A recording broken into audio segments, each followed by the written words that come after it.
Good afternoon, ladies and gentlemen, and welcome to this, the first in the 2021 series of Professional Advisors Working Lunches. I'm Andrew O'Kelly with Professional Advisor, and I'll be chairing today's event in partnership with our friends at Baillie Gifford. The key question under discussion today is that old one of growth versus value, or perhaps neither. We'll discover that over the next hour. Let's just take a quick look at who our speakers are today. We are joined by Baillie Gifford's Client Service Director, Lucy Haddow, and she's going to be in conversation with Professional Advisors Editor, Tom Ellis. And before we get started, let me just run through some very brief housekeeping issues. Your microphones are turned off, as well as your cameras at the present time. We greatly appreciate it if you could keep it that way. There's a large number of people on this Zoom platform, and we want to make sure that the presenters are heard as best possible. So if you could keep your cameras and microphones off, we'd be very grateful. As I look at the list of participants, I can see that one or two have,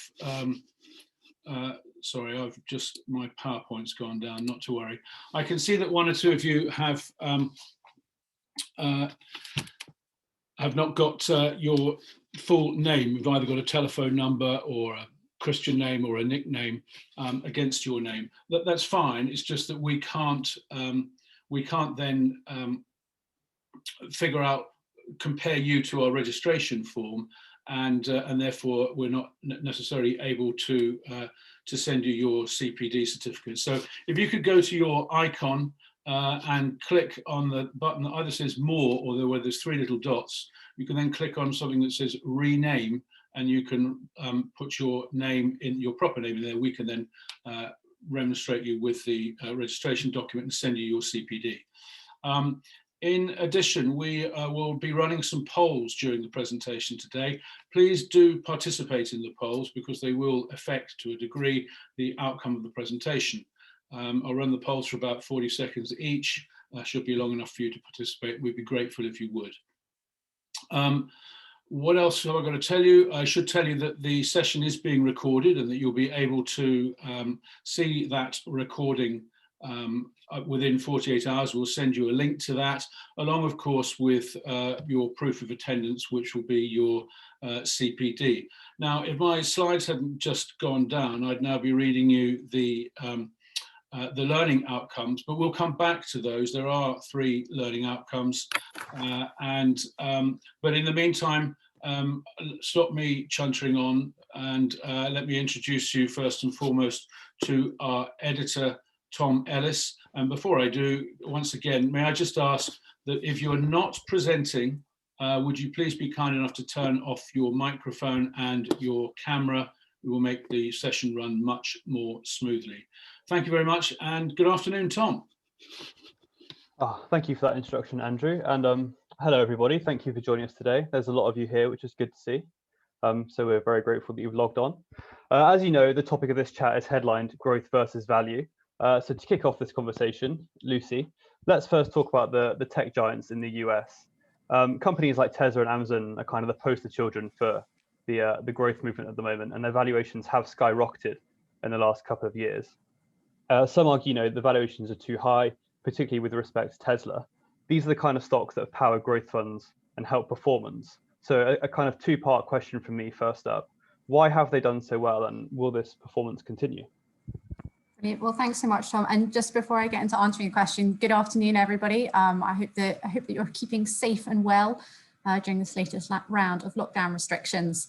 Tom, to your question, the short answer would be because the pace of change is exceptional, and we were seeing that even before last year. So I'm just going to share some slides with you up on screen, which hopefully you can confirm that you can see. What this slide is showing, what this chart is showing, is that the pace of technology adoption is getting faster and faster. So this chart is showing everything from the adoption of the flushing loo on the far left-hand side to smartphones and tablets on the right-hand side of the chart. And you can see by the steepness of the curves increasing as we get towards the right-hand side that adoption rate of new technologies is accelerating. But what we then saw in 2020 is that many of the broader trends that have been enabled by this pace of technological adoption hugely accelerated. So change is a constant, we can't get away from that. But what we often underestimate is how external events can trigger really big behavioral changes much faster than we used to. None of this is actually new technology, and we'll come back to that later, hopefully. But the pandemic has hugely sped up the adoption of these technologies. Take e-commerce for an example. Online sales in the UK have gone from around 20% of all retail at the end of 2019 to over 30% by the end of last year. That benefits Amazon. It also benefits companies like Shopify, which is a Canadian e-commerce platform that helps traditional businesses move online and has therefore massively accelerated over the past 12 months. Or we've seen new business models underpinned by technology driving forward industries that have seen very little progress. VC was a pretty dreadful product, but its usage exploded last year, and that's benefited Zoom, which of course we're using today. To Zoom has even become a verb. Meeting participants have gone up from around 10 million at the end of 2019 to 300 million. And of course, demand is going to decline as we come out of lockdown, but there is a large long-term addressable opportunity for this business as it increases its base of around 11 million paying customers. And that's before we even get to areas like healthcare. Illumina, who make gene sequencing machines, and Moderna, which is a household name almost, following the release of vaccination results at the end of last year. They use technology called mRNA to reprogram cells to fight diseases. They actually solved the coronavirus in 4 days. It was 2 days to sequence the virus genome by Illumina and 2 days of Moderna software to produce the vaccine formula against it. That's remarkable. The rest of the time was spent on human trials and regulatory approvals, but the vaccine formula hasn't actually changed from the original answer. You know, that's a huge technological advancement. So what we're really seeing is that how we live, how we work is far more adaptable than ever before. And the upshot for us as investors is that it's not about growth versus value, but it's about new versus old. And the companies that you've mentioned are the ones that are on the right side of this change. They're newer, more nimble than the large incumbents that don't know how to adapt. And Tesla's a good example of that as well. It has proved itself, it's continuing to prove itself operationally. Yes, delivering around 500,000 vehicles last year, but from this standing point, it looks increasingly likely to capture a significant share of the global car market over the years ahead. And that's before we even get to thinking about the opportunity in energy generation and storage, which Musk has said he thinks could be bigger than autos in the long term. This is pushing forward an industry that's been rife for disruption. And what we're looking for is the best in class that can execute on these opportunities. And we've seen before that these waves of change can happen much more quickly than one would expect. This is a great set of photographs. Some of you might have seen this before. On the left is Fifth Avenue in 1900, filled with horses and carts, and the one automobile circled in orange in the middle of the page. And just 13 years later, a complete reversal with the one horse and cart circled in orange. And perhaps, an example that's more relevant, more timely for all of us would be thinking about supermarkets. Last year saw a huge acceleration in us shopping online. 1 in 4 of us now do a grocery shop online at least once a week. That's double the amount in 2019. Yes, because it's much safer, particularly in a pandemic. But looking ahead, how many of us are really going to go back to queuing up on a Saturday and Sunday when the convenience of having your food delivered to your door is pretty easy to facilitate? But just back to your original question, Tom, why do we think this will continue? Why do we think these opportunities are going to continue? It's ultimately because many of the trends in business and society that were underway already have accelerated, but there's still a long way to go. I gave you that e-commerce stat for the UK market going from 19 to 30% of retail sales. That's still only 30% of retail sales that are online. And that figure is actually ahead of places like the US and certain European countries. The internet is only just coming of age, and it's impacting the way that we live, the way that we work. And we're going to be increasingly reliant on the companies that are creating and are going to continue to create the infrastructure for a digital age. Some of these companies really are only just getting started. I think Moore's Law is a really good way of looking at this. Gordon Moore was one of the co-founders of Intel, And he made the observation and projection that for the same price, computing power would double every 24 months. Now, this projection is now seen as law because of its predictive power over the past 5 decades. But what it means from today's standing point is that by the early 2030s, computing power should be at least 60 times more powerful than today for the same cost. You know, the implications of such a large increase are actually really difficult to imagine. And at the very least, we should expect to see this disruption spread further to industries such as healthcare, finance, education, and of course, many more. But just to wrap up before I hand back to you, while change can happen very quickly, you have to acknowledge that companies don't grow in a straight line and they don't necessarily grow overnight. There's every chance that there will be weakness as expectations moderate for some of these truly disruptive companies. And of course, demand will decline as we exit lockdown. But that's why we focus on the long term and also on the nuances of individual businesses, because we can't predict what's going to happen over 12 months. We couldn't have predicted where we'd be this time 12 months ago, that's for sure. And so it's only over those more meaningful periods of 5 years and beyond that we can really make a case for what the world might look like and how a company is likely to evolve within that market backdrop. But suffice to say, the world looks pretty exciting when we look to the future. So you kind of set out your stall there in support of, you know, the power of technology and its quick growth. But if we could move on to the question of this webinar, which was growth versus value, delegates might be able to guess your answer here because the answer was on the headline slide at the end of the webinar, and it's kind of in the learning objectives. But what do you have to say about the debate, particularly considering where we are in the investment cycle and, you know, the size of these technology companies now? Yeah, I mean, it's a really important question. It's a really important debate to have. And there's 2 areas to really explore here. The first is that we don't believe that starting with the idea that growth is fully valued is a sensible starting point. We understand the challenge. And as I've mentioned, there's every chance that we will see underperformance as expectations moderate for some of these very disruptive businesses. But the concept of mean reversion is dangerous. Now, this is not to say that value investors are wrong, that they're idiots. It's not to say that we're always going to be right. We won't be. But observing the speed of change suggests that there's a far higher probability that what is cheap for a reason. As I've said, we will see short-term underperformance at some point in the future. We've seen that in the past. We will see it again in the future. And that's going to be particularly the case if we go through periods where, you know, the share prices of big oil or the high street banks, for example, perform very well. But these aren't companies or industries that we think are going to revert to being structurally strong anytime soon. And I want to show you this chart on the following page. What this shows is the expenditure of companies on securing future revenues for companies in the MSCI ACWI index. So how much they're investing for their own future growth. And the reality is that fewer and fewer businesses are investing for the future.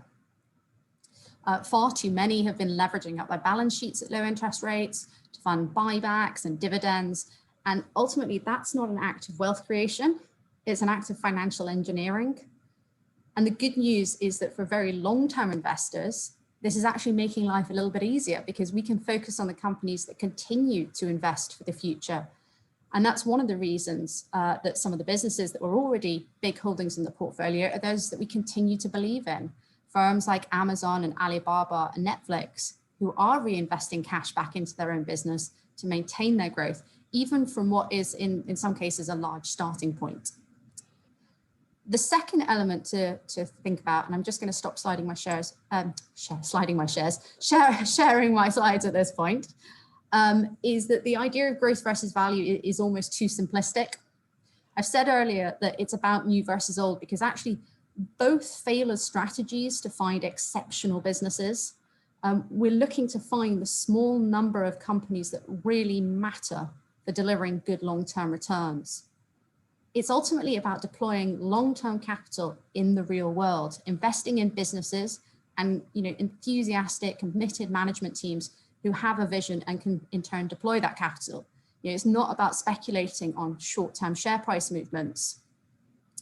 It's also about looking for companies that are going to sustainably drive change, you know, governance and sustainability, ESG, whatever way you want to phrase it, is an exceptionally hot topic right now. The reality is that companies that are out with changing societal expectations, whether that be environmentally, socially, or in terms of their governance, are not going to be around in 10 years' time, let alone growing and delivering good returns for investors. And growth versus value doesn't begin to factor that in. And that, again, brings it back to this point of new versus old. Now, look, from today's standing point, you've got to acknowledge that there could be economic chaos as the effects of the pandemic play out. We can't ignore that. But mean reversion is a dangerous game in the face of such abrupt change. And from a Baillie Gifford, from a managed fund perspective, if you take one thing away today, it's that we're not going to change our approach regardless of the prevailing sentiment in the market. We haven't done that since the fund launched in 1987, and we're not going to start doing that now. I'd be quite interested to see the results of the poll, Tom, if you've got those through. We've just put the poll up now. So if we just give everyone 30 seconds to quickly give that a go.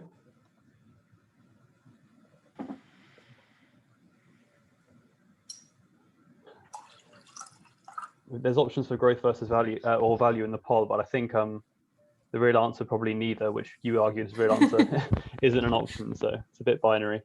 Yeah. Oh, well, very interesting results, actually. And, you know, if you read the headlines, that's perhaps not what I would have expected, but it's encouraging to see.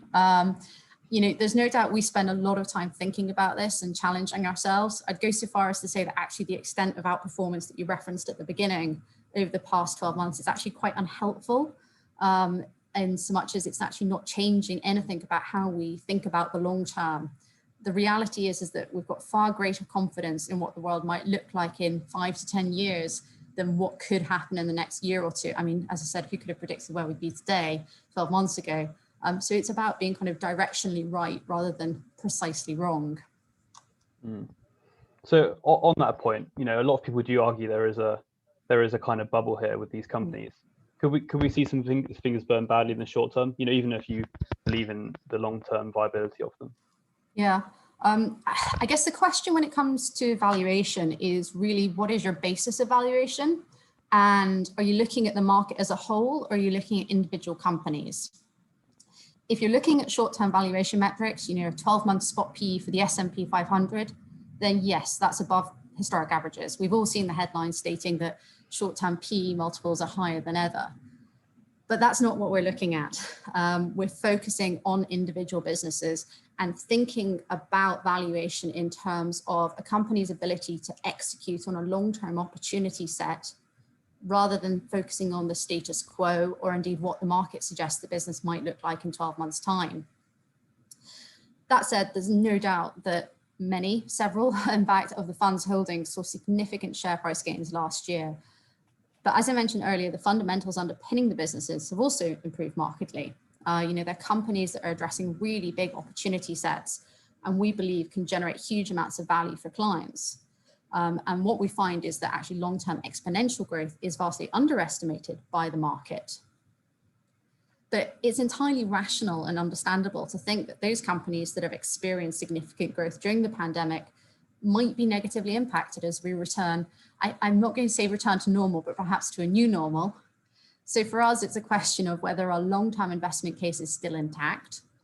And if from our current standpoint, holdings are able to achieve the returns we want over the next 5 years and beyond. But you've got to think about them on a case-by-case basis. So perhaps two examples to bring this to life would be Tesla and Zoom. So Tesla, of course, I'm sure being one that people are quite interested in. As I said earlier, Tesla has made phenomenal progress over the past 12 months. And we think it's much more likely that electric vehicles will be a significant proportion of overall vehicle sales over the years ahead. But we also recognize that the prospect of a return of multiple times the current share price over the next 5 years is more challenging from this starting point. And we actually trimmed the position a few times in 2020 to reflect that. We similarly reduced Netherlands-based ASML, that's a company that manufactures equipment to help in the manufacturing of semiconductors, to take account of a higher valuation there. Bayer Ref, which is a Swedish distributor of air conditioning and ventilation systems, Brazilian Mercado Libre, Cochlear, which manufactures hearing implants. And that serves to highlight as well that it's not just technology that's done well or tech-enabled businesses that have done well. And we've been reinvesting those proceeds into new names and adding to existing holdings also. In some cases, though, despite significant gains, we're not convinced that the valuation versus the long-term opportunity set has risen. And Zoom is a really good example of that. Yes, there might be some sentiment-driven volatility over the next few years as we stumble out of the pandemic. But we think this business is only just getting started. And given its position size in the portfolio, we're happy to continue to hold it. And another example on that front would be Moderna, which I mentioned earlier, and the success that it's had with the COVID vaccine. We believe that success it's had validates its technology platform and gives us even greater confidence in the scale of the opportunity available to the business. And so we remain excited about the wealth of potential applications for this technology over the longer term. And again, it comes back to that point as to why being a stock picker is so exceptionally important. You've got to assess these businesses on a case-by-case basis in the context of the overall portfolio and the long-term opportunity available. We don't just reduce a holding because it's gone up a lot, just as we don't necessarily add if a company's gone down a lot. And I'd add to that, actually, we very rarely sell on valuation grounds alone. A sale would be typically precipitated by a fundamental change to our investment case. Okay, so kind of last question on this kind of arguable existence of a bubble and valuations. People love to refer back to the dot-com bubble 20 or so years ago and make parallels with what's going on at the moment. What did Baillie Gifford do back then, and what lessons have been translated from that time to now? I mean, it's a great question, Tom. And when we look back at that period, it's one that saw a lot of speculative excess, but some pretty amazing things have come out of it. And what we're now seeing is the internet coming of age with, as I've already discussed, the widespread adoption of technology across a range of industries.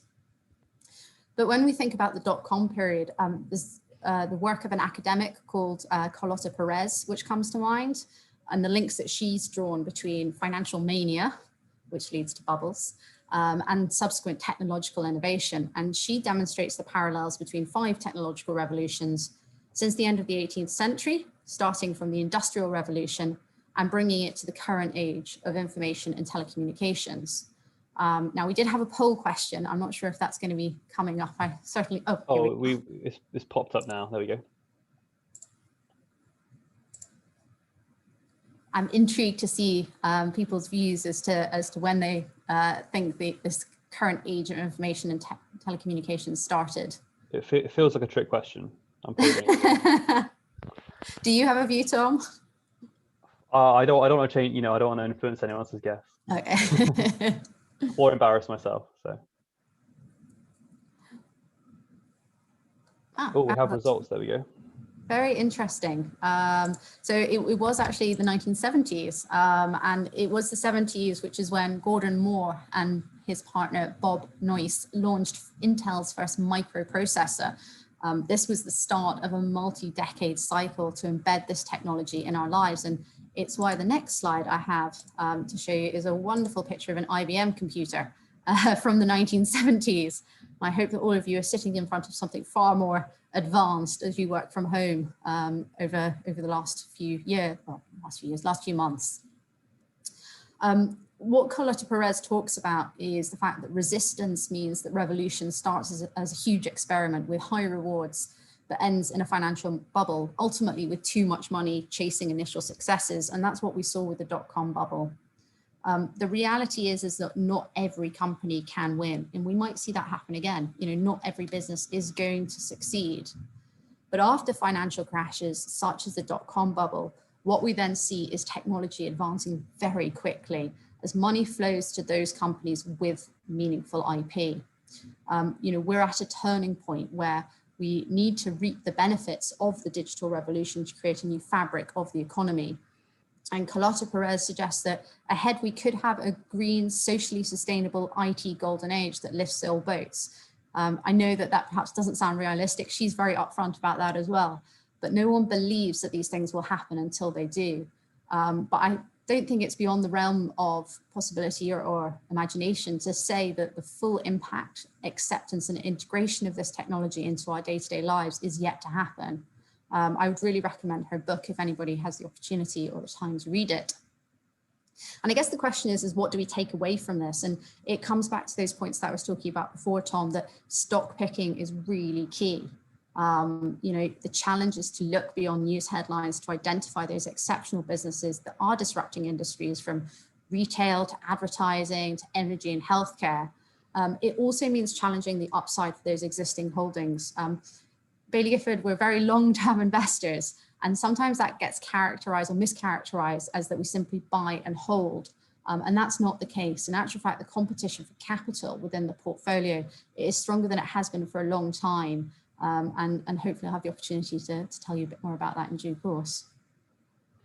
Yeah, I mean, Baillie Gifford famously, say you're long-term investors, but I guess, looking at the Baillie Gifford multi-asset managed fund, that's 30 years or so old now, I think. How has that changed over time if you're meant to be these long-term investors? How many holdings exist for a long period? Yeah, I mean, since 1987, the fund has certainly changed a fair bit. The one constant though throughout it has been our long-term bottom-up approach to investing. We've got some very long-standing holdings in the portfolio, the likes of Bunzl, which have been in there since 1999. And the average holding period is at least 5 years. And actually back to that point of governance and sustainability, that again is why governance and sustainability factors are so important for us to consider when we're investing for the long term. But rather than going back the full 34 years, what I wanted to show you was the shape of the top 25 holdings and how those have changed over the past decade. So what we're seeing here on screen isn't ranked by size, but it's the top 25 holdings grouped by sector. And I wanted to show you this for two reasons. So firstly, to my earlier point, while we are long-term, that doesn't mean that we buy and hold forever. And this gives you a sense as to how things have changed. So that's not just in terms of the individual names, but actually the sectors to which the top 25 equity holdings in the portfolio are exposed. It's not to say that all of the companies that we've sold or reduced are bad businesses, but the hurdle is high for inclusion in the portfolio. And quite simply, we're finding more exciting ideas elsewhere. The world has changed for growth investors over the past decade. What's really remarkable is that of that column on the right-hand side here, under 2020, 48% of those businesses weren't listed 10 years ago. 64% weren't listed at the turn of the millennium. So that really sums up how the opportunity set has shifted. And the other reason I wanted to show this is actually to your first question, Tom, around Amazon and Tesla, because as things stand today, the managed fund is about so much more than those two businesses. Yes, they've both done exceptionally well. They are two of the larger holdings within the portfolio, but it is pretty well diversified. And you can see that in the top names here, from Zalando, which is Europe's largest online retail platform, to IMCD, the Dutch distributor of specialty chemicals. And on top of the equity holdings, you've got exposure to bonds and cash sitting at around 25% of the fund. We appreciate that not everybody is confident with drawdowns, and that's what's great about the managed fund for clients, because it's not to say there won't be ups and downs along the way, but bonds and cash allow those ups and downs to be less than if it was just purely equities. So going back to your question, yes, the portfolio has changed quite a bit, and I've no doubt that it could look again quite different in 10 years' time. Okay. I see people are sending questions in. We have a Q&A session at the end, so keep pinging them across and we'll try and get them asked to Lucy before we finish up today. I'll try and make sure this is the last time we mention Tesla and Amazon. But Stephen McKenna's asked, where do the profits from Tesla and Amazon, tongue twister, where are they being reinvested? If we look at a business like Amazon, it's really being invested into a wide range of different opportunities that the business is exploring. Amazon's been truly remarkable in the way in which it has pushed change constantly, starting as a bookseller online, now shifting to be the shop of everything. But on top of which is a very important and often not very well discussed part of its business, Amazon Web Services, Oh, sorry. I think sorry. I meant to kind of ask where is. I think what Stephen means is where is Baillie Gifford reinvesting the profits made from Tesla and Amazon in the portfolio? Oh, my apologies. My apologies. I understand that question now. Really, in a wide range of different areas. So we didn't reduce Amazon last year, but we did reduce Tesla, and we have reinvested those proceeds in some instances to add to holdings that were perhaps smaller holdings within the portfolio, but where conviction has increased. Some of the new buys that we've been seeing, but also to facilitate new holdings. And I think one of the exciting things that we've seen, particularly in the US equity team, given that the question is orientated towards that part of the portfolio, is the review that was done of software as a service, SaaS companies. We've got a broad view that we're at the start of a multi-decade transfer to the software being operated online, and so we were looking for companies that operate within that part of the market, and took initial holdings in companies such as Slack, which is an equivalent to Teams. I'm not sure if anybody has used that. Businesses like Cloudflare and Twilio as well. So a really broad range of different companies making their way into the portfolio, alongside businesses like the largest food delivery company in the US as well. So there's a lot that's on the go, and that's before we even start to look at other portions of the portfolio where we've seen really good idea generation. Okay, so you kind of mentioned Baillie Gifford long-term investors, but that doesn't mean you hold on to your stocks forever. So what kind of stocks have worked best for you? Which ideas or themes and picks have really made the difference in the portfolio over the last X number of decades? Yeah, I think that's a good question. I mean, I think there's two observations on that front. The first is that we need to kind of ask ourselves what drives stocks to be in the top returning part of the market. And actually what the slide that I'm just going to pop on the screen shows is that it's really their ability to grow.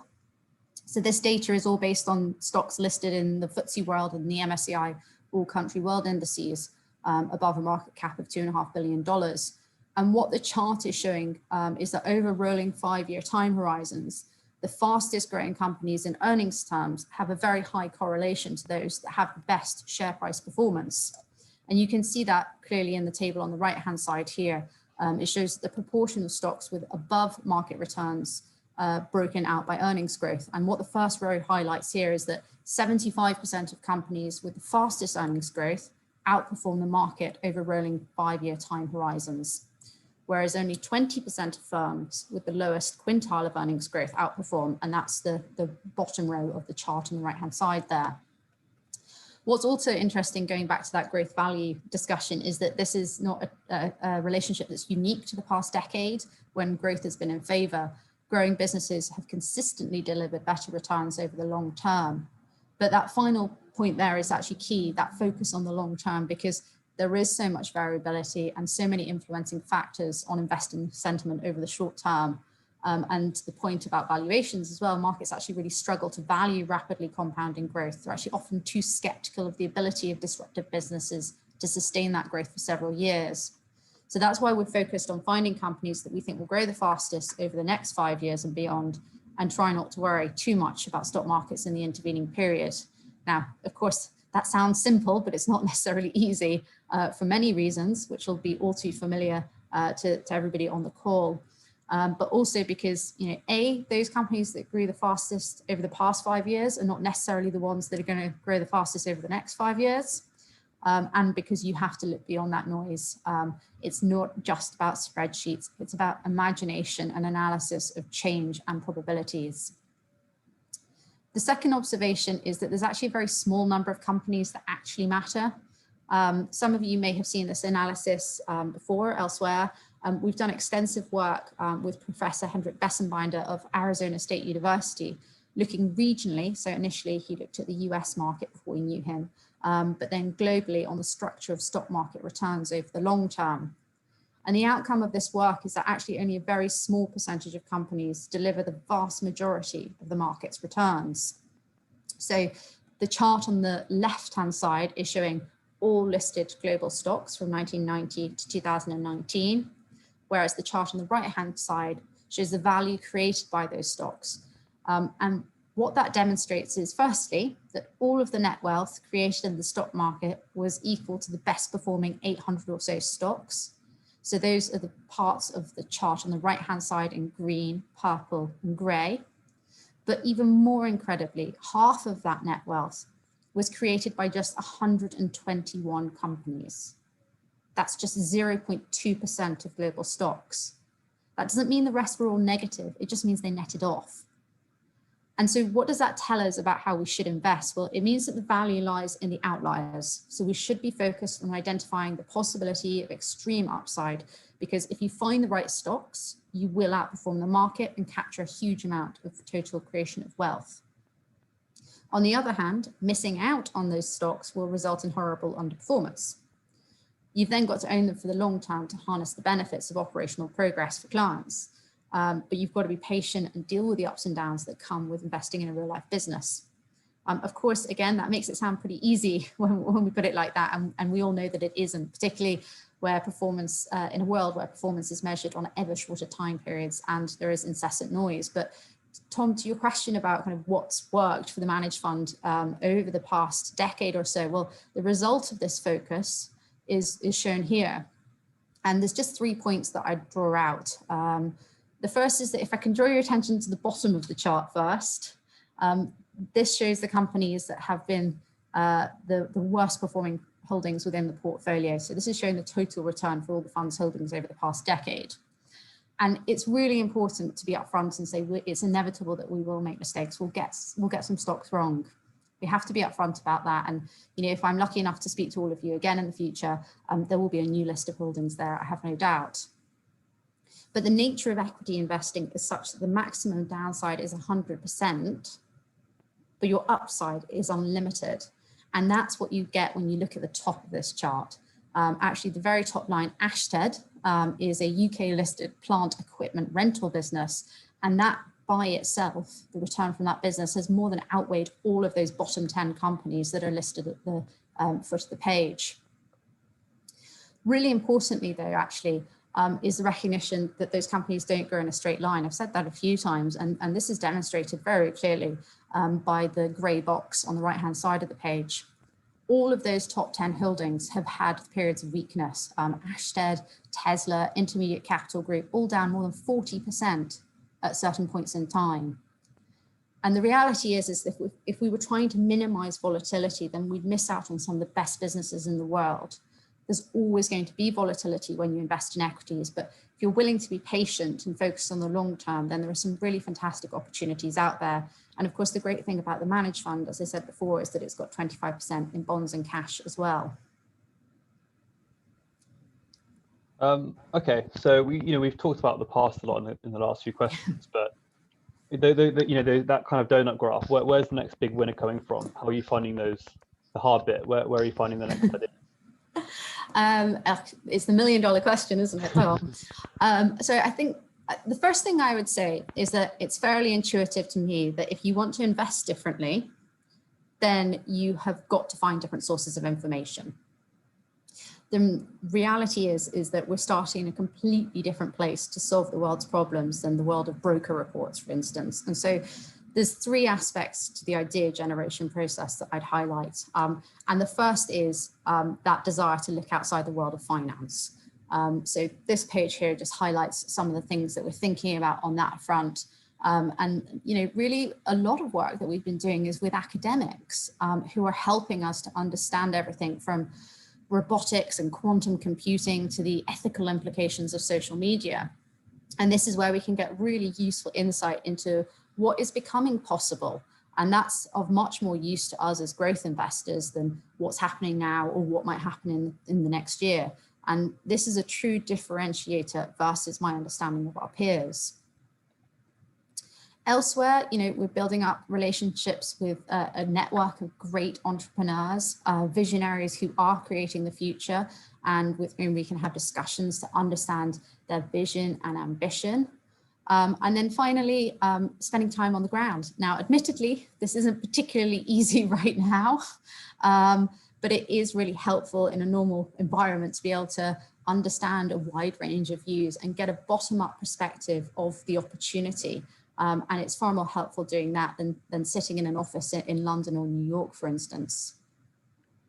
But that said, the flow of ideas is better than it's ever been, and that's been reflected in a pickup in turnover from around 10% at the start of 2020 to 20% at the end of the year. And I think that's important for two reasons. So firstly, it reflects that we're finding ideas despite us having been working from home for nearly a year. So we've got continued good access to companies, and that's really helpful for ongoing engagement as well. But it's also important because it's about identifying that next generation of great growth businesses. And in actual fact, this is probably the most positive that I've seen the investors for some time, driven by a real mix of factors. Now, of course, that includes the acceleration of those long-term trends I was talking about before. That business called Adyen, is one that I'd particularly draw out as a good example. It's a payments provider based in the Netherlands that makes it basically possible for companies like Uber, Spotify, and Netflix to accept payments from consumers around the world using a really wide range of payment methods. So this allows these underlying businesses to scale very quickly in a way that simply wasn't possible, 10, 15 years before.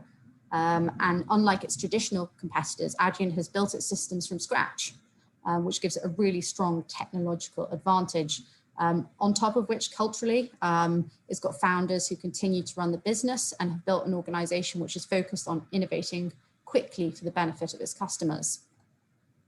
We've also taken the opportunity to invest in companies that we've liked and followed for some time, but where we've been put off by valuations, the likes of Rattenau, which is a German commercial kitchen equipment supplier, Meituan Jianping, China's dominant player in food delivery, or perhaps where we've been waiting for signs of operational success in the case of Free, which is a Japanese cloud-based HR and accounting software provider.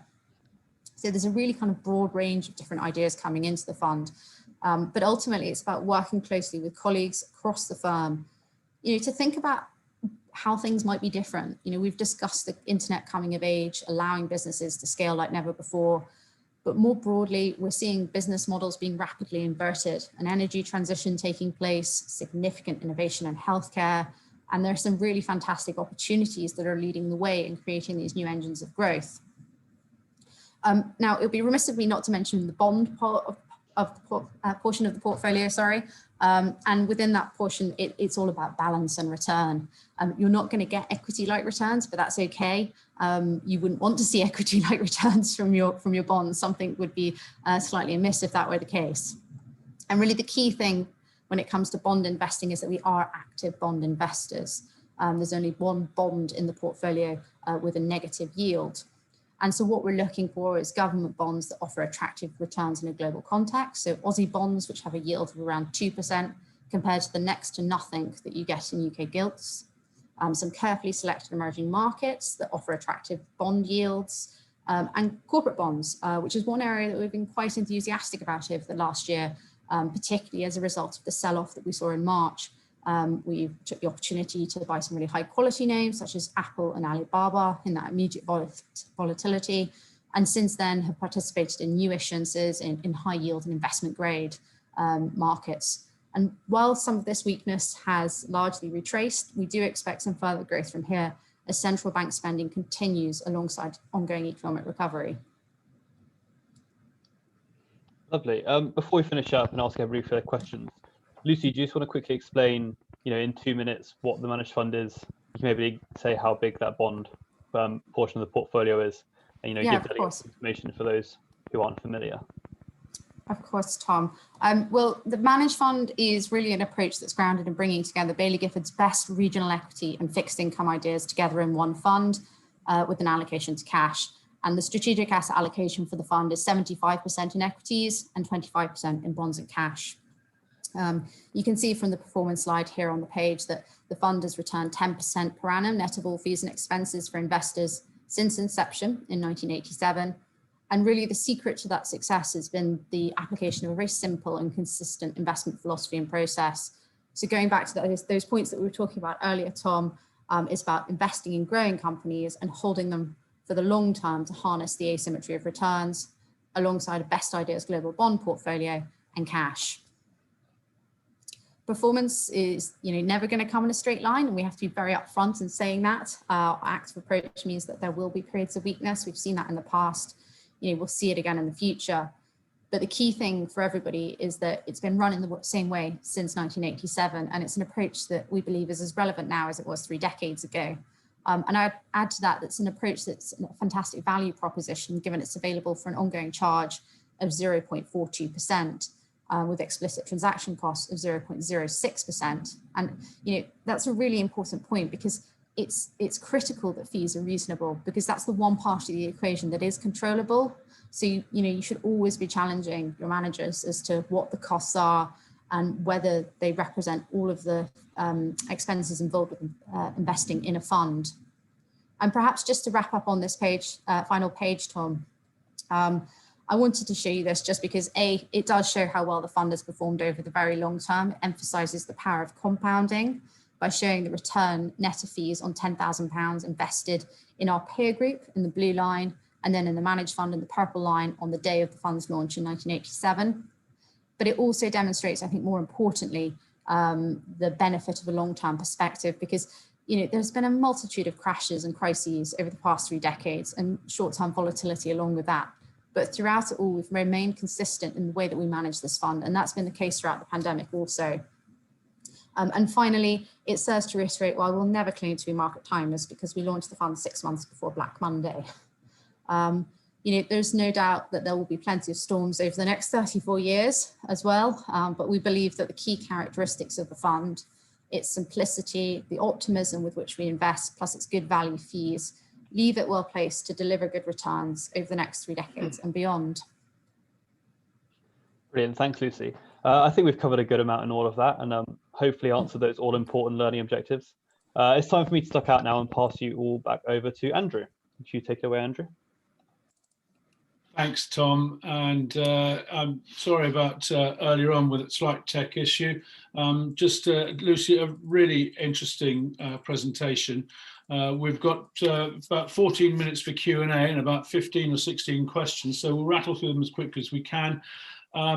I just put up there the learning objectives. We'll send that to you in the pack that we'll send you later on. One quick thing, Lucy, that people have been asking, as well as sending a recording of this to everybody, people have been asking if they could have a copy of your slides. Are you okay with us sending those?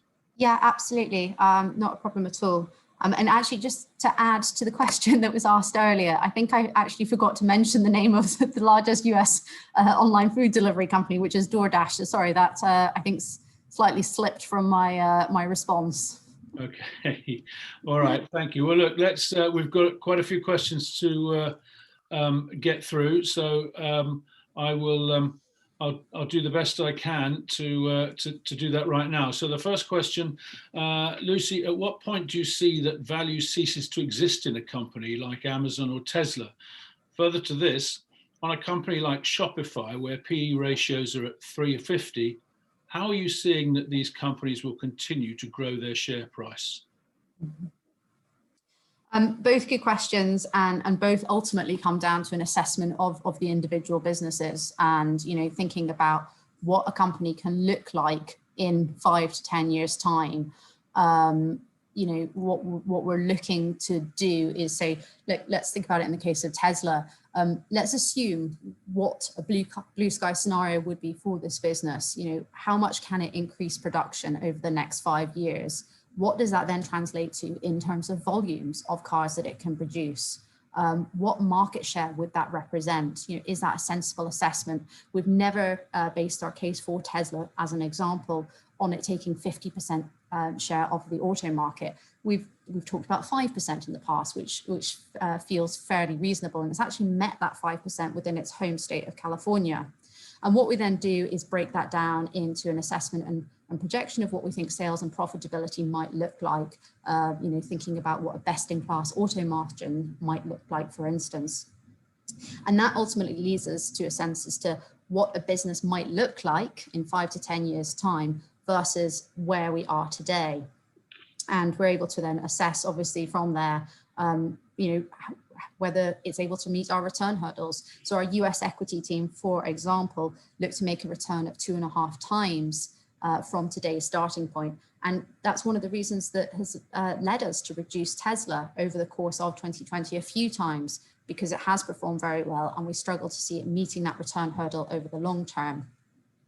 And really, you know, to the question on PE multiples and how we think about that for companies like Shopify, it again very much comes down to an assessment of that long-term opportunity. You know, it's not really the way that we think about the world using PE multiples. It really is that kind of assessment of probabilities and possibilities and what the world might look like and how a company will fit into that. Okay, thank you. A question here from John Orton. Do you have any plans to launch a tech-specific fund? Oh, that's a very good question. Not that I'm aware of, John. What I think is a really interesting observation that I've heard from one of the investment managers is actually the idea of challenging that phrase tech. You know, we don't talk about electricity-enabled businesses. Will tech simply become a commodity in 5 to 10 years, such that we won't even talk about businesses being tech-enabled? It will simply be that they exist and they are a business in and of itself without even a reference to technology being required. Interesting. From Lee Stevens, do value-oriented industries materially not require investment capital and are naturally greater net employers? How would that reflect if capital or inwards investment was not available in support? If I understand the question, I might have to get you to read that back to me again, Andrew. But I mean, what we do tend to see is that actually, you know, the businesses that we are excited about do tend to be fairly capital light. And when we look at what may be more traditionally characterized as value industries, so those industries I mentioned before, the likes of the oil and gas industry, the big high street banks, they are typically more capital intensive. And they are, you know, as I mentioned earlier, not reinvesting for the future and tend in aggregate to be more highly indebted than some of those businesses that we are more excited about. But could you just reread the latter part of that question so I can make sure I've addressed it fully? Well, read the whole thing, because it's do value-oriented industries materially not require investment capital and are naturally greater net employers? How would that affect capital or inward investment was not available in support? How would that reflect if capital or inwards investment was not available in support? I beg your pardon. Okay. Well, I guess, as I said before, you know, we do tend to find that they are the more kind of capital intensive industries. And, you know, if that capital is no longer available, I guess the question is, you know, when is that capital no longer available? Is it that interest rates go up and suddenly, you know, servicing debt is far more expensive than it used to be? Or is it, as we say, the withdrawal of capital from the investment markets? You know, I think it'll be quite interesting to see that, but you know, clearly it will have an impact. And we are to the points that I mentioned earlier from the work of Carlota Perez, we are at the stage of you know, seeing a shift to, you know, this technological revolution fully taking hold and potentially having quite significant impact on the way that we all live and work. Okay, thank you. Lee, if that doesn't answer your question fully enough, do just drop me a text and I'll put that to Lucy and we'll get back to you with a more complete answer. I'm sure she'll be happy to help you with that. Definitely. A question from George Bell. How are you assessing the moves we're seeing in sovereign yields and their impact on discounting models? And what's your view of using excess CAPE as a more appropriate measure of valuation than traditional CAPE in this environment? So I guess we don't really think about valuation in terms of CAPM. We don't use massive DCF models. That's just not the way that we approach valuation. So the shifts that George mentions in his question is something that we're not thinking about. And as I say, really our focus is on kind of the possibility of what businesses might look like and then translating that ultimately into what could be a sensible valuation. Okay, somebody says here, wouldn't a telecommunication infrastructure from the 1950s not be important to allow growth? Oh, I have no doubt, but the reason the 70s are specifically referenced is because, you know, that was when we saw the beginning of this microchip processor revolution and the impact that has had in unleashing, you know, huge amounts of growth, you know, everything from the computers that we're using today to indeed the iPhone that I've got sitting next to me. But yes, there's no doubt that could be debated. Indeed so. Still got a few more to rattle through here. So Paul Simons asks, which markets do you think will be the best performers this year? Oh gosh, that's anybody's question, Paul. Again, anybody's guess, Paul. Next 12 months, who knows what's going to happen? Markets typically react badly to any investment that brings about a decline in the year's profits, even though they might be very sensible decisions in the long term. So, over the long term, where are we seeing lots of opportunities? Well, for the managed fund, we've been increasing our allocation to emerging market equities. We've also been increasing the allocation to developed Asia equities, but very much driven by the availability of ideas within both of those regions and the opportunity sets that they have available to them. Okay, and you've almost sort of touched on that. Next question is, in simple terms, do you see Asian companies growing faster than US and therefore more Asian companies being purchased? Yes, would be the short answer there.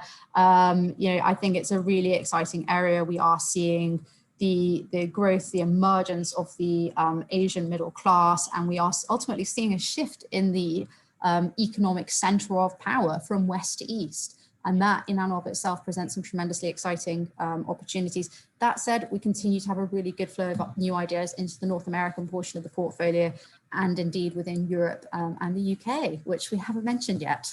Well, that's the next question. Do you think UK markets will perform better this year? Could have written it for you. Gosh, we must be psychic, Andrew. Again, I certainly can't make any predictions as to what's going to happen over the next 12 months. It is interesting to have a look at what happened last year and see obviously the UK market underperforming other regional markets by some degree, that reflecting the makeup of the market, the large index constituents being those high street banks and oil companies as not having a huge amount of exposure to the tech giants, and the lingering of Brexit concerns on top of that. 12 months, I really don't know. But longer term, we are continuing to find new ideas. And just to add an example of that in there, as diverse as companies like Games Workshop. So the fund is not just all tech-enabled businesses, but businesses like that, which we think ultimately may have niche attractions, but are strong companies that have a growing opportunity available to them. Thank you. An interesting question from Jeremy Silverstone.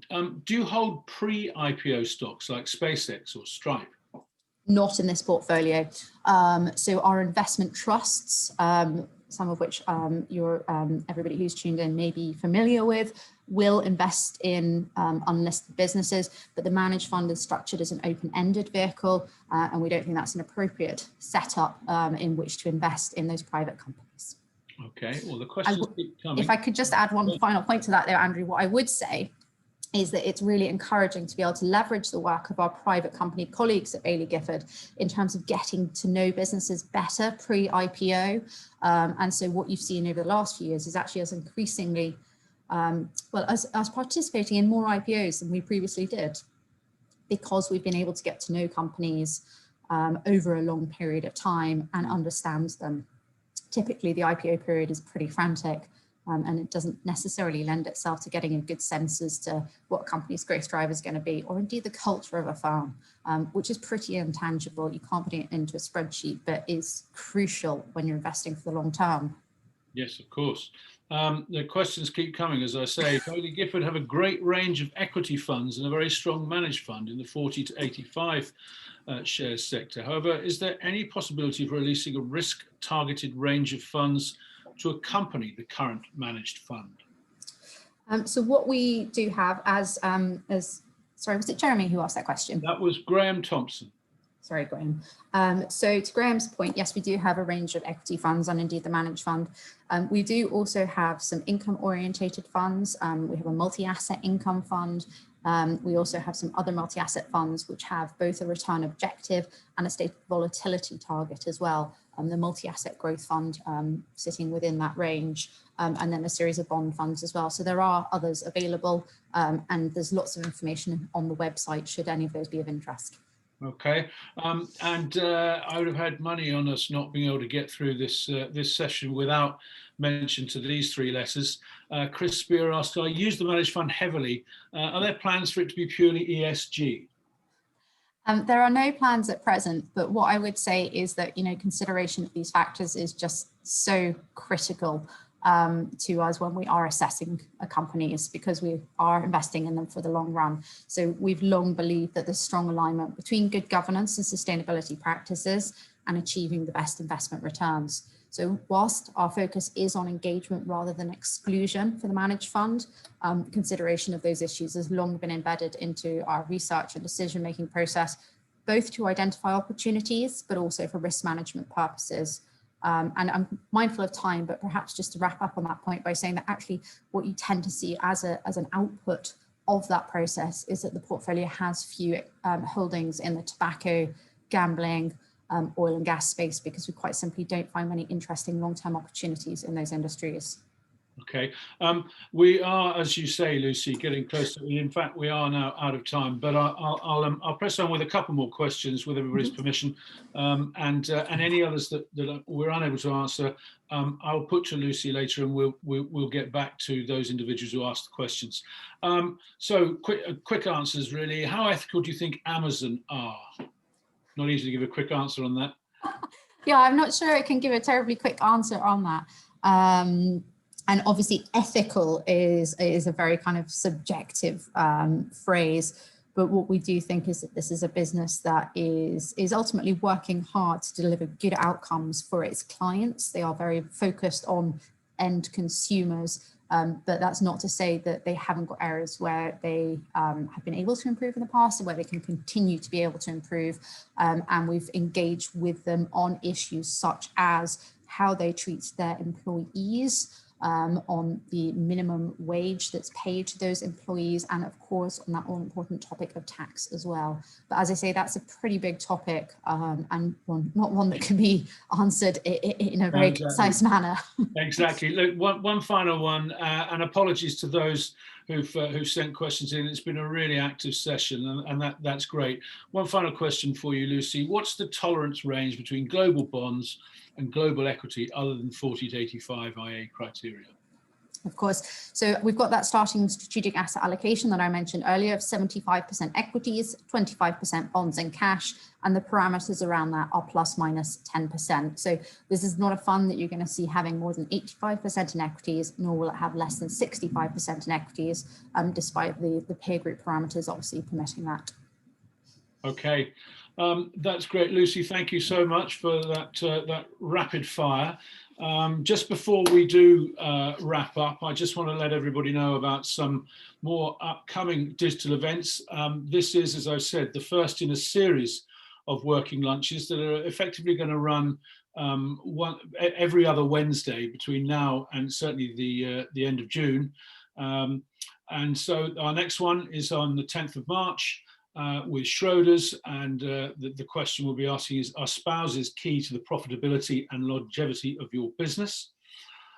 For those of you interested in multi-asset solutions, our annual Q1 multi-asset masterclass is coming up on the 17th and 18th of March.